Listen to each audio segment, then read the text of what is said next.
Hello, my dear children. Welcome to today's class. I hope everyone is doing great. So, what are we learning today? We are diving into the world of light, sound, and force.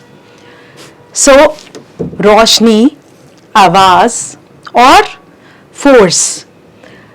Let's understand that we are going to read about understanding light, understanding sound and understanding force. मतलब हमारा pressure. The sun is known to provide light to us. तो हमें natural light कहाँ से मिल रही है? sun से मिल रही है. Because of the light around us, we see different things.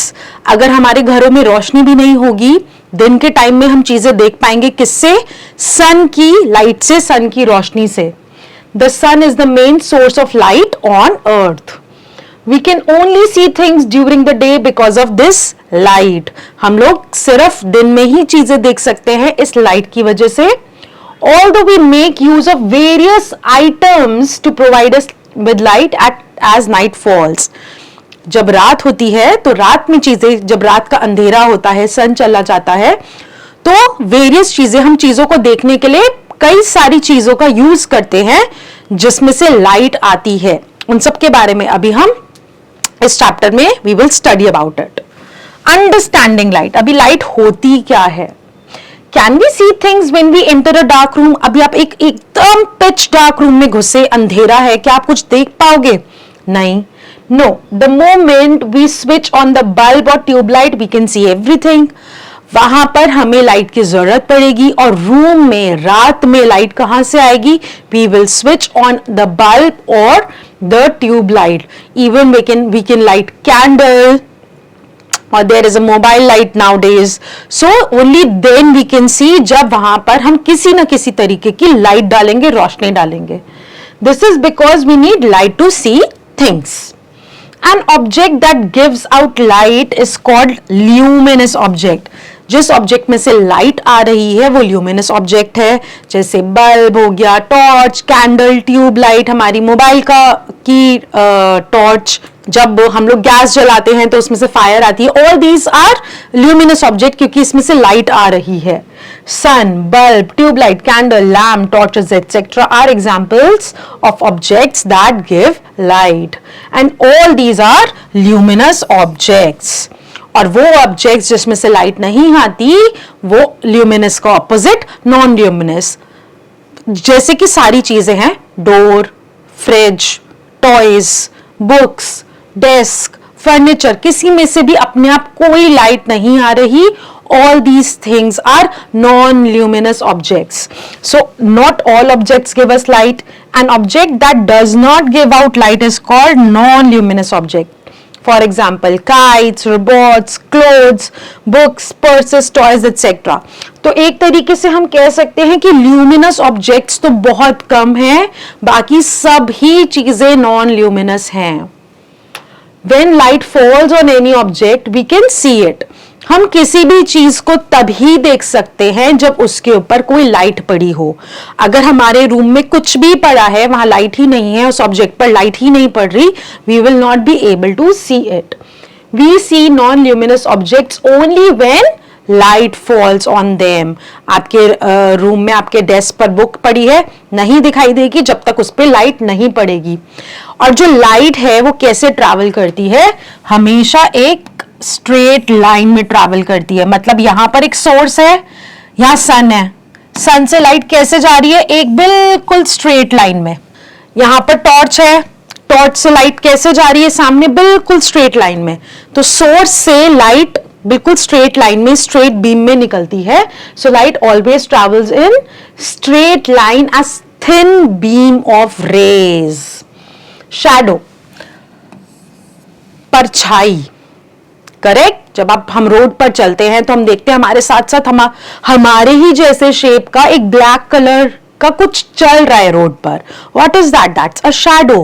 कभी कभी जब कोई चीज पड़ी है, उस चीज का बिल्कुल सेम शेप जैसा कुछ ब्लैक सा शैडो पड़ता है आपके टेबल पर. Okay, so what is that? That's a parchai, that's a shadow. So have you ever noticed a dark patch on the ground when you stand outside in sun or under a street light? The dark patch is called shadow. एक source of light है, जब वो किसी भी object पर पड़ता है, ऐसा ऑब्जेक्ट जिसमें से लाइट पास नहीं कर सकती, इट्स एन ओपेक ऑब्जेक्ट। तो कोई भी लाइट, जैसे हम हैं, हमारे अंदर से लाइट पास नहीं कर सकती, हमारे ऊपर लाइट पड़ रही है तो क्या होगा, हमारे अंदर से लाइट तो पास नहीं कर रही, बट हमारी शैडो, एक डार्क पैच नीचे ग्राउंड पर बन जाएगा। दैट इज आर परछाई, दैट इज आर शैडो। क्या होता है, कभी कभी शैडोज हमारी जो नॉर्मल हाइट है उससे बहुत लंबी बनती हैं, कभी कभी हमारी जो शैडोज होती हैं वो हमारी हाइट से बहुत छोटी बनती हैं। तो बेसिकली होता क्या है, जब जो सोर्स ऑफ लाइट है, कोई भी जो लाइट है, जो सन है या फिर जो ट्यूब लाइट है, स्ट्रीट लाइट है, वो बिल्कुल ऑब्जेक्ट के ऊपर है, तो हमारा जो शैडो है वो छोटा बनेगा। और जब वो हमारे ऊपर नहीं है, थोड़ा सा एंगल साइड में है, तो हमारी जो शैडो है वो लंबी बनेगी।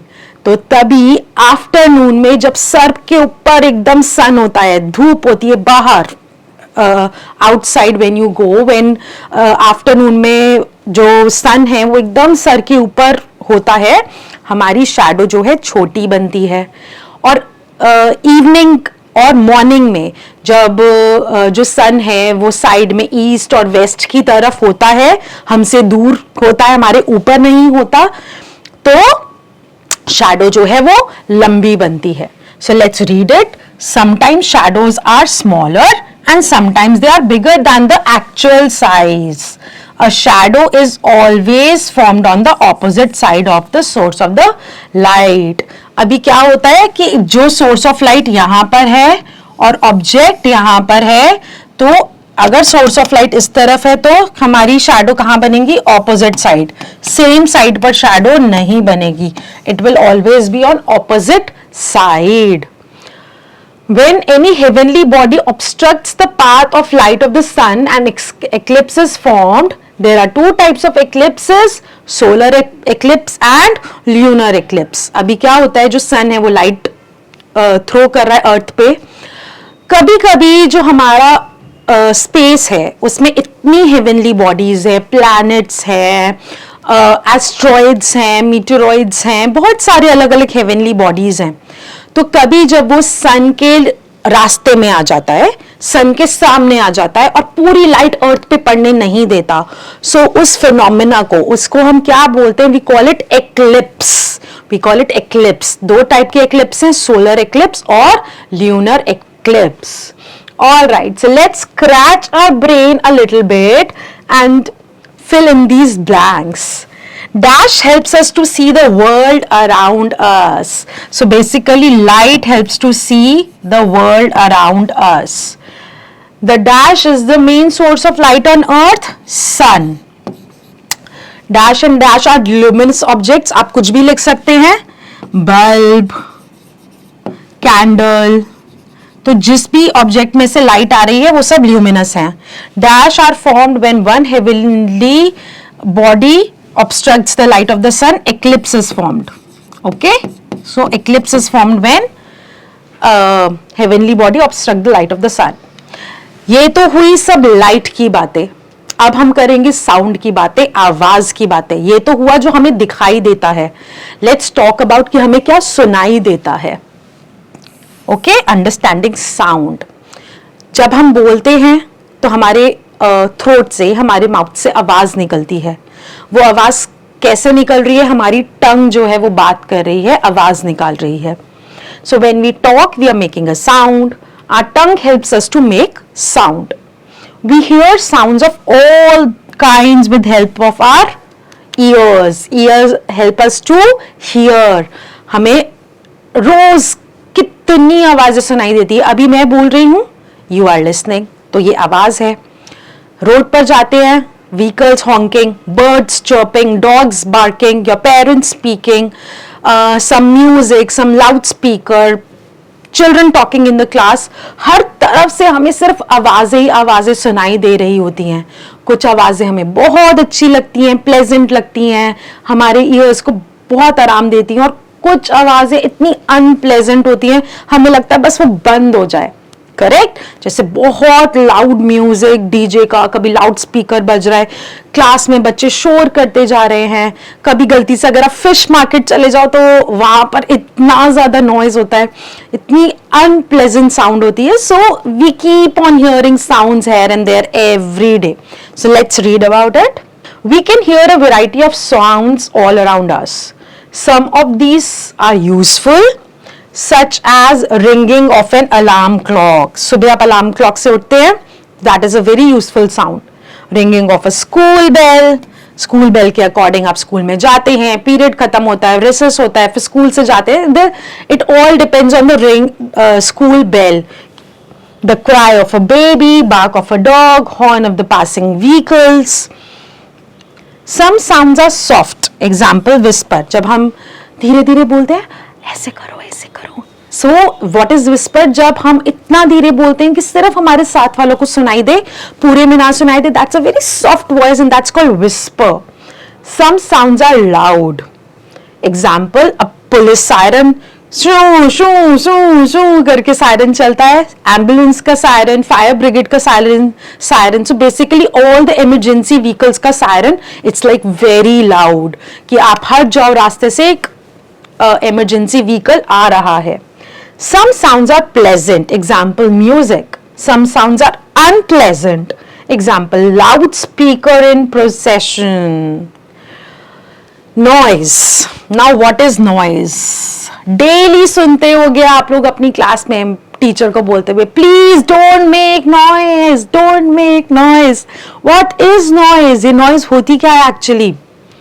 The sound we are hearing might disturb और बॉदर अस. कभी कभी ऐसी आवाजें होती हैं जो हम नहीं सुनना चाहते, which are so unpleasant and it is disturbing us. हमारे ईयर्स के लिए वो बहुत अनप्लेजेंट है. तो इस तरीके की आवाजों को, इस तरीके की साउंड को व्हाट डू वी से? It's a noise. It's a noise. जैसे कभी कभी रात में आप लोग सो रहे हैं, साथ में कहीं आपके पास वाले एरिया में इतना तेज डीजे बज रहा है, म्यूजिक बज रहा है कि it actually disturbs your sleep, right? So it's a noise. A lot of children talking at the same time in the classroom, not pleasant. It is a noise. When you go on the road, people honking here and there without any reason, it's a noise. That's very disturbing, right? Sometimes when you are on road, dog keeps on barking without any reason. Noise. Let's read it. Similar to a car that honks continuously, it might cause noise and commotion and will disturb us. Such unpleasant sounds which cause problem to others are termed as noise. So basically loud noise disturbs and that's a noise. Everyone gets disturbed by a loud noise. Such unpleasant noise should be avoided. Some of the things that cause noise pollution are blaring sound of loudspeakers, noisy classroom, playing music at loud volume. So all these are disturbing sounds called noise and it also creates noise pollution. I was going on road and then there was some kind of, in a truck, people were playing music at the top of the volumes that every vehicle was vibrating. It was on such a loud volume. इतना noise pollution था. गणपति जी के लिए वो लोग ऐसा कर रहे थे, but creating such a noise pollution, that is not acceptable. मतलब मुझे ऐसा लग रहा था कि ऐसी कौन सा पूजा है जो गणपति जी के लिए हो रही है जिसके लिए इतना लाउड म्यूजिक लाउड स्पीकर्स पे चलाने की जरूरत पड़ रही है. So I think it should be avoided. This should be avoided because noise pollution can result in total deafness. Actually, I thought this कि मैं बिल्कुल deaf हो जाऊंगी, मुझे कुछ सुनाई नहीं देने वाला है इसके बाद, क्योंकि वो इतना loud music था. We should always play television and music system at low volume. so that we do not disturb other members of our family or our neighbors. अगर आप कभी म्यूजिक सुनते हैं, ट्राई टू यूज हेडफोन्स की सामने वाला disturb ना हो सकता है आपको म्यूजिक सुनना है, उन लोग को नहीं सुनना है, so it will be a noise for them. Sound travels through air. जहां पर एयर है वहीं पर साउंड ट्रैवल करेगा. तभी अगर आप मून पर जाकर शाउट करोगे, no one is going to hear you. Why? Because there is no air on moon. जब एयर नहीं है तो साउंड वेव्स ट्रैवल नहीं कर पाएंगी. मैं यहां से बोल रही हूं, आवाज आप तक एयर के थ्रू जा रही है. Sound travels through air. No one will hear us if we shout at moon. This happens because there is no air on the moon. Now this was all about आवाज, sound. Now we are going to learn about force, pressure, दम लगाना. In our everyday life we push or pull things to move. हम या तो धक्का मारते हैं या खींचते हैं. When we are जब हम धक्का मार रहे हैं, that is called पुश. और जब हम खींच रहे हैं किसी चीज को फोर्स लगाकर, दम लगाकर, that is called pull. Force is defined as any kind of push और पुल. किसी भी तरीके का पुश या पुल को हम क्या बोलते हैं? फोर्स. व्हेन वी पुश और pull something we apply force and do work. Force can do many things. अभी हम आपको बॉल को पुश करना है तो you will kick it, so it is kind of push, a light push but it is a kind of push. अभी ऐसा होता है कि आपको अपने फ्रेंड को लेकर जाना है कि कैंटीन चलो ना, वो नहीं जाना चाहता. What do you do? चलो ना. You pull hand of your friend कि चलते हैं, चलो कैंटीन चलते हैं. You pulling, so you applying force कि वो उठ जाए.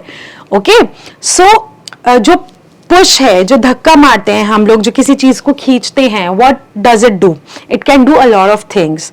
कोई चीज रुकी हुई है, हम उसे पुल करके उसको उसकी जगह से हिला सकते हैं. फिर से कोई चीज रुकी हुई है, हम उसको पुश करके, धक्का मारकर उसे हटा सकते हैं, वहां से उसको मूव कर सकते हैं. और किसी भी चीज, कोई चीज हमारे पास आ रही है, मूविंग है, उसको हम फोर्स लगाकर रोक सकते हैं. हमारी तरफ बॉल आ रही है, हम उसको अपना फोर्स लगाकर रोक सकते हैं. ऑल्सो हम लोग फोर्स लगाकर किसी भी चीज का शेप बदल सकते हैं. आप लोग क्ले से खेलते होगे, या फिर जब छोटे थे तब क्ले से खेलते होगे, तो आप क्ले से क्या करते थे? शेप बनाने के लिए, डिफरेंट शेप बनाने के लिए आप अपने हैंड्स का फोर्स लगाते थे. कभी कम फोर्स, कभी ज्यादा फोर्स की वो उससे जो शेप है वो चेंज हो जाए क्ले की. अगर वो राउंड है तो वो फ्लैट हो जाए. मम्मा जब किचन में चपातीज बनाती है, या आपकी हाउस है किचन में चपातीज बनाती है, तो राउंड बॉल होती है, फिर फोर्स लगाती है उस डो को फ्लैट करने के लिए. So that's how force helps us in different ways every day. A force can make an object move. A force can make a moving object stop.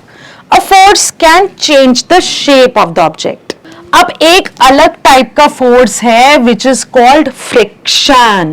Friction का क्या मतलब है?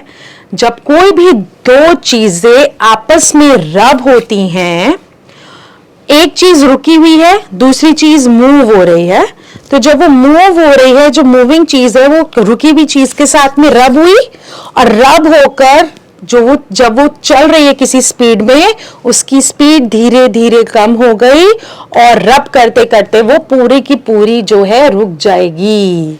That is called friction. Okay, so friction is a special kind of force that slows down the motion of an object.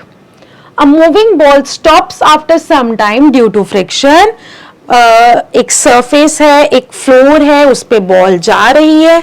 ऐसा तो नहीं ball चलते जा रही है, रुकेगी नहीं. रुकेगी अगर कोई रफ सरफेस है तो उस पे ज्यादा रब होगी, ज्यादा फ्रिक्शन क्रिएट होगी, वो जल्दी रुकेगी. बट अगर कोई बहुत ही स्मूथ सरफेस है, उस पे रब तो होगी बट उतना ज्यादा रब नहीं होगी जितना रफ सरफेस पे होती है, तो उस पे थोड़ा देर से बॉल रुकेगी. ओके तो जितना रफ सरफेस है फ्रिक्शन उतना ज्यादा है और वहां पर चीजें जल्दी स्टॉप होंगी। जहां पर स्मूथ सरफेस है वहां पर फ्रिक्शन कम है क्योंकि रबिंग जो है वो कम है, तो वहां पर चीजें थोड़ा धीरे स्टॉप होंगी। जब हम वॉक कर रहे हैं रोड पर, जब अब हम वॉक करते हैं हम स्लिप नहीं होते, क्यों? Because road is not smooth, road is rough. तो हमारे फीट के बीच में और रोड के बीच में एक फ्रिक्शन क्रिएट होता है and we can walk. But वहीं पर अगर हम कोई बहुत स्मूथ सरफेस पे चल रहे हैं तो चांसेस बहुत ज्यादा होते हैं स्लिप होने के। व्हाई? क्योंकि वहां पर फ्रिक्शन कम है। जब वहां पर फ्रिक्शन कम है तो we can easily slip and fall. So let's study this.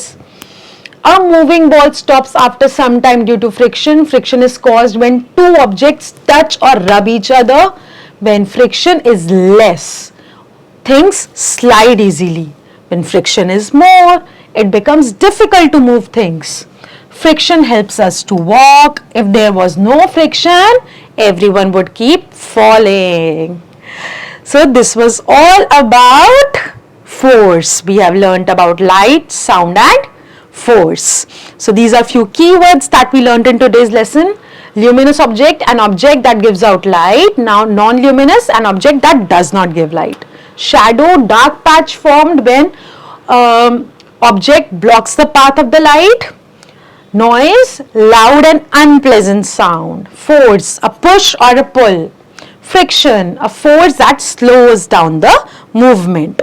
Please remember that we need light to see different things. When the path of light is blocked by an object, a shadow is formed. Some sounds are pleasant, some are not.